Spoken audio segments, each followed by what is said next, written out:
The woman crawled to the top of the hot air balloon, trying to use her elbow to pry open the release valve. But at over 30,000 feet above ground, the valve had long been frozen solid and impossible to open. Without any protective gear whatsoever, the woman stood directly on top of the balloon. She stomped hard on the gas valve with her foot, kicking it repeatedly until she finally managed to force it open. To prevent the release valve from freezing shut again, she wedged her boot inside, jamming it firmly into the valve's gap. But in the freezing cold and oxygen-starved environment, she finally couldn't hold on any longer and collapsed unconscious on the balloon.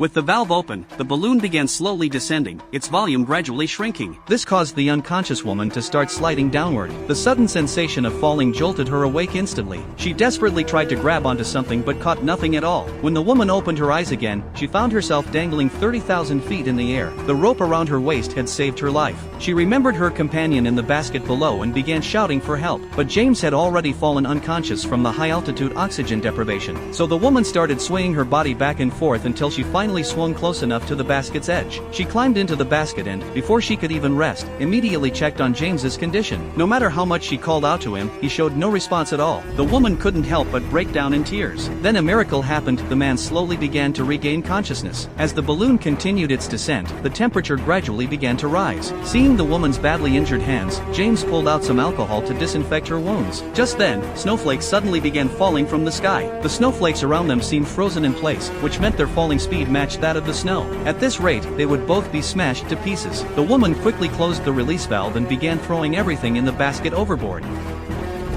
But even after tossing out all the basket's contents, they were still falling at an alarming speed. The man suddenly had an idea and told the woman to quickly climb onto the metal ring above. He realized the basket itself was the heaviest thing. The man frantically cut through the basket's ropes, finishing one side before immediately climbing to the other side. He finally managed to throw the basket away. But even after ditching the basket, they were still plummeting rapidly. At this rate, they would both be smashed to bits. The woman slowly moved to the edge of the metal ring, planning to sacrifice herself to give her companion a fighting chance. Her companion shouted loudly to stop her actions. Suddenly, he seemed to think of something. He told the woman to cut the inner ropes one by one, so the fabric would be pulled onto the outer netting, forming a parachute. It's all gonna work. It will work. I'm not returning alone. Amelia, I'm not returning alone. It's either both of us or neither of us. As the last rope snapped, the hot air balloon instantly transformed into a massive parachute, and their descent speed slowed considerably. The two survivors laughed with joy at their second chance at life, though their landing spot turned out to be quite unfortunate.